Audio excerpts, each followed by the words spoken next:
Hello বন্ধুরা, নতুন একটা নেল আর্ট নিয়ে চলে এলাম। প্রথমেই দেখো জেলি জেল পলিশ পরিয়েছি এবং সেটার উপর দিয়ে একটা রেড কালার পরিয়েছি। তার উপর দিয়ে দেখো এখানে ম্যাট টপ কোট পরিয়ে ম্যাট টপ কোট পরানোর পরে সেটাকে ফাইলিং করে নিয়েছি। করে দেখো ওপর দিয়ে জাস্ট ব্ল্যাক কালার দিয়ে একটা ফ্রেম এঁকে নিচ্ছি এবং যে এর ওপর দিয়ে আমি লাইন্সও অনেকগুলো ক্রিয়েট করেছি।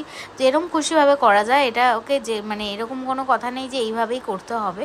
এটা জাস্ট একটা আইসোলেটেড ক্রোমের আর্ট করব, তার জন্য এখানে আমি এরকম একটা ফ্রেমিংয়ের মতন করে নিলাম এবং তারপরে এটাকে কিওর করব। এটাকে 60 সেকেন্ড কিওর করেছি এবং কিওর করার পর ওপর দিয়ে এখানে আমি কিন্তু গোল্ডেন কালারের ক্রোম ইউজ করে নিচ্ছি এবং ক্রোমটা ইউজ করার পর ডাস্ট আউট করে নিচ্ছি এবং মিডিলের পোর্শনটায় আমি কিন্তু এখানে ক্যাটস আই পলিশ ইউজ করছি। দেখো এখানে একটা লেয়ার দেওয়ার পর তারপরে এটাকে কিন্তু আমি অ্যাক্টিভেট করেছি আগে ম্যাগনেট দিয়ে, তারপরে দেখো আমি কিওর করেছি এবং কিওর করার পর নেক্সট আবার একটা কোট দিয়ে সেমভাবে করেছি, তারপরে ওপর দিয়ে টপ করেছি। কেমন হলো অবশ্যই জানিও। হ্যালো বন্ধুরা, তো আজকে তোমাদের সাথে নতুন একটা নেল আর্ট শেয়ার করতে চলে এলাম। তো প্রথমেই দেখো একটা নিউড কালার পরিয়ে সেটাকে কিন্তু আমি কিওর করে নিয়েছি, তারপরে ওপর দিয়ে ক্যাটস আই পলিশ পরিয়ে সেটাকে অ্যাক্টিভেট করে নিচ্ছি ম্যাগনেটের সাহায্যে। অ্যাক্টিভেট করার পর এটার ওপর দিয়ে কিন্তু আমি ম্যাট টপ কোট ইউজ করে নিচ্ছি। এখানে ম্যাট টপ কোটটা 60 সেকেন্ড কিওর করছি ইউভি টর্চের সাহায্যে। তারপরে দেখো এখান দিয়ে ওপর দিয়ে আমি একটা শেলের মতন এরকম 3D এফেক্ট করছি। তো দেখো কিভাবে করছি, এটা জাস্ট একটা লম্বা স্ট্রাইপার ব্রাশের সাহায্যে শুধু লাইন্সগুলোকে আমি করে দিচ্ছি ওপর দিয়ে দিয়ে।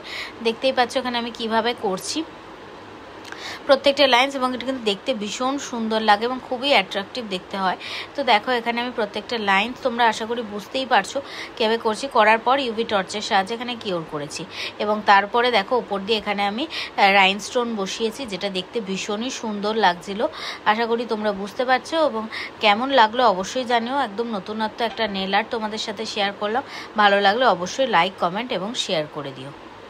সবসময় অনেক কঠিন কঠিন আর্ট তোমাদের সাথে শেয়ার করি, আজকে শেয়ার করব খুব ইজি একটা আর্ট।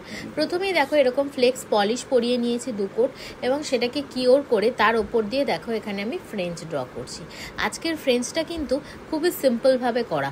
এখানে দেখো প্রথমে একটা ফ্রেঞ্চের আমি লাইন করে নিয়েছি এবং তারপরে দেখো এটাকে ফিল করার পর নিচ থেকে আরেকটা লাইন্স করেছি। খুব সুন্দর কিন্তু লাগছিল দেখতে এবং দেখো নিচ থেকেও আরেকটা ফ্রেঞ্চ এবং সেটাকে ডবল করে কালার করে নিয়েছি এবং দেখো কতটা নতুন লাগছে। খুব ইজি বাট কিন্তু খুব সুন্দর দেখতে লাগছে। কেমন লাগছে অবশ্যই তোমরা জানিও। এছাড়াও বিভিন্ন রকম আর্ট এবং ভিডিও নেলের ফলো করার জন্য অবশ্যই আমার পেজটাকে ফলো করে দিও এবং দেখো তারপরে আমি ওপর দিয়ে টপ কোট দিয়ে সিল করে দিয়েছি এবং দেখো কত ইউনিক এবং কত সুন্দর লাগছে। যদি ভালো লেগে থাকে অবশ্যই লাইক, কমেন্ট এবং শেয়ার করে দিও এবং এই ধরনের নতুনত্ব আর্ট দেখার জন্য আমার পেজটাকে অবশ্যই ফলো করে রেখো। তোমাদের সাথে সানফ্লাওয়ার আর্ট। তো এখানে দেখো আমি কিভাবে সানফ্লাওয়ার করছি একদম ডিটেলিংয়ে কিন্তু তোমাদের সাথে ভিডিওটা শেয়ার করেছি, তাই একদম স্কিপ করো না এবং ভিডিওটা দেখো। যারা 3D সানফ্লাওয়ার শিখতে চাইছো তোমরা কিন্তু এইটা দেখলে অনেকটা তোমাদের নলেজ আসবে, প্লাস তারপরে যদি তোমরা প্র্যাকটিস করো সেগুলো কিন্তু তোমাদের অবশ্যই তোমাদের হাতের মানে করতে করতে জিনিসটা কিন্তু তোমাদের হাতেও এসে যাবে। আর যদি তোমরা ডিটেলিংয়ে শিখতে চাও তাহলে অবশ্যই কিন্তু তোমরা আমার সাথে যোগাযোগ করে ফেলতে পারো।